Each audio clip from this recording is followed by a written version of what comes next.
রাজবাড়ী ১ আসনে বিএনপির যে ভোট ব্যাংক সেটি আলী নওয়াজ মাহমুদ খোয়মেরই রয়েছে।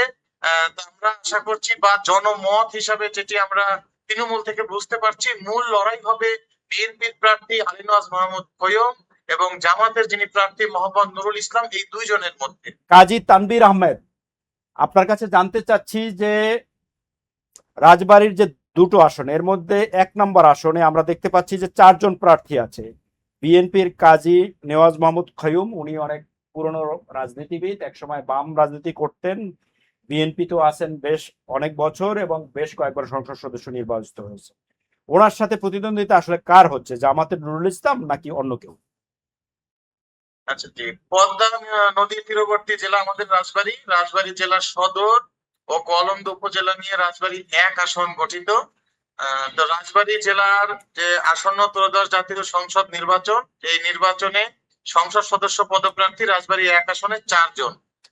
এর মধ্যে ধানের শীষের বিএনপির যিনি মনোনীত প্রার্থী আলী নেওয়াজ মাহমুদ খোয়ম, তিনি রাজবাড়ীতে বিগত সময়ে রাজবাড়ী ১ আসনের সংসদ সদস্য ছিলেন। এবারও তিনি বিএনপি থেকে মনোনয়ন পেয়েছেন।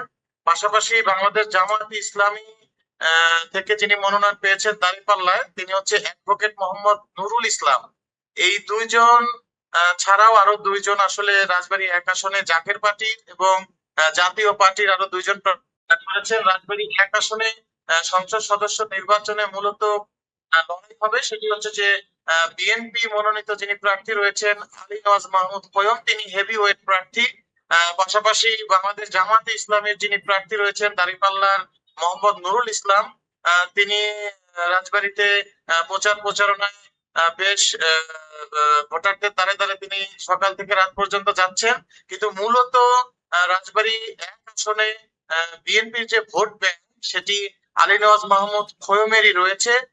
তা আমরা আশা করছি বা জনমত হিসাবে যেটি আমরা তৃণমূল থেকে বুঝতে পারছি, মূল লড়াই হবে বিএনপির প্রার্থী আলী নওয়াজ মাহমুদ খোয়ম এবং জামাতের যিনি প্রার্থী মোহাম্মদ নুরুল ইসলাম, এই দুইজনের মধ্যে। আচ্ছা, এবার যদি আমরা রাজবাড়ী ২-এ যাই, রাজবাড়ী ২-এ দেখছি যে কমপক্ষে ৮ জন প্রার্থী আছেন। এর মধ্যে বিএনপি প্রার্থী হারুন রশিদ, জাতীয় পার্টির প্রার্থী আছেন, এনসিপির আছে জামিল হিজাজি, এছাড়া স্বতন্ত্র প্রার্থী আছেন ২ জন। এই আসনের চালচিত্র কি? এখানে কার সাথে কার প্রতিদ্বন্দ্বিতা হবে? রাজবাড়ী ২ আসনের ভোটের যে হালচাল, এটি ত্রিমুখী লড়াই আসলে হবে। কারণ বিএনপির যিনি মনোনীত প্রার্থী ধানের শীষের মোহাম্মদ হারুন রশিদ, তিনি এবং এনসিপির যিনি প্রার্থী রয়েছেন জাতীয় নাগরিক পার্টির জামিল হিজাজি, এবং বিএনপির যিনি সাবেক সংসদ সদস্য ছিলেন নাসিরুল হক সাবু, তিনি এবার মনোনয়ন পাননি, তিনি স্বতন্ত্র প্রার্থী হয়েছেন, তার প্রতীক কলস।